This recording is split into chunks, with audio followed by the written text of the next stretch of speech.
നമുക്ക് ഇനി 2-3 അനുമതികളാണ് കിട്ടാനുള്ളത്. ഒന്നാമത്തെ അനുമതി എന്ന് പറയുന്നത് എന്താണ്? നമുക്ക് ഒന്നാമത് കിട്ടാനുള്ളത് സ്റ്റേഡിയവുമായി ബന്ധപ്പെട്ടിട്ടുള്ള നമുക്ക് സ്റ്റേഡിയം ഇന്ത്യയിലെ പ്രധാന പ്രശ്നം എന്ന് പറഞ്ഞാൽ ഫിഫ സ്റ്റാൻഡേർഡിലുള്ള സ്റ്റേഡിയങ്ങൾ ഇന്ത്യയിലുണ്ട്, പക്ഷേ ഫിഫ റാങ്കിങ്ങിലുള്ള സ്റ്റേഡിയങ്ങളില്ല, ഫിഫ അപ്രൂവ്ഡ് സ്റ്റേഡിയങ്ങളില്ല. അപ്പോൾ നമ്മളെ സംബന്ധിച്ചിടത്തോളം ഫിഫ റാങ്കിങ്ങിലേക്ക് ഈ സ്റ്റേഡിയത്തെ ഉയർത്തുകയും അതിനനുസരിച്ച് ഡെവലപ്മെൻറ്റ് നടത്തുകയും അത് നമ്മൾ AFC ത്രൂ ഫിഫയിൽ കൊടുത്ത് അപ്രൂവൽ മേടിക്കുകയും ചെയ്യണം. അതിന് കുറച്ച് ക്രൈറ്റീരിയ ഉണ്ട്, അതെല്ലാം നമ്മൾ മൂവ് ചെയ്യുന്നുണ്ട്.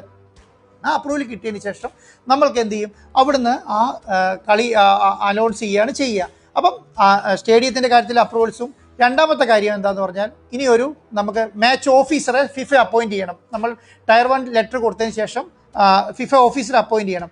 അതൊരു 4-5 ഡേയ്സിലുള്ള പ്രൊസീജിയറാണ്. അപ്പോൾ ഞാൻ വിചാരിക്കുന്നത് എല്ലാം കൂടി തീരേണ്ട ഡേറ്റ് എന്ന് പറയുന്നത് ഒരു 24-ാം തീയതി 25-ാം തീയതിക്കുള്ളിൽ ഈ പറയുന്ന പ്രൊസീജിയേഴ്സ് എല്ലാം തീർന്ന് നമുക്ക് ഒഫീഷ്യലി കൺഫർമേഷൻ കിട്ടും, ഇന്ന ദിവസം കളിക്കാം എന്ന് ഒഫീഷ്യലി കൺഫർമേഷൻ കിട്ടിക്കഴിഞ്ഞാൽ നമ്മൾ ഒഫീഷ്യലി അനൗൺസ് ചെയ്യും. അപ്പോൾ നമ്മളിപ്പോൾ ഡെഡ് ലൈൻ വെച്ചിരിക്കുന്നത് എന്താണ്? 25-ാം തീയതിയാണ്. 25-ാം തീയതിയോടുകൂടി നമ്മൾ ഈ കാര്യത്തിനൊരു തീരുമാനമാവും, അത് നമ്മൾ പ്രഖ്യാപിക്കുകയും ചെയ്യും.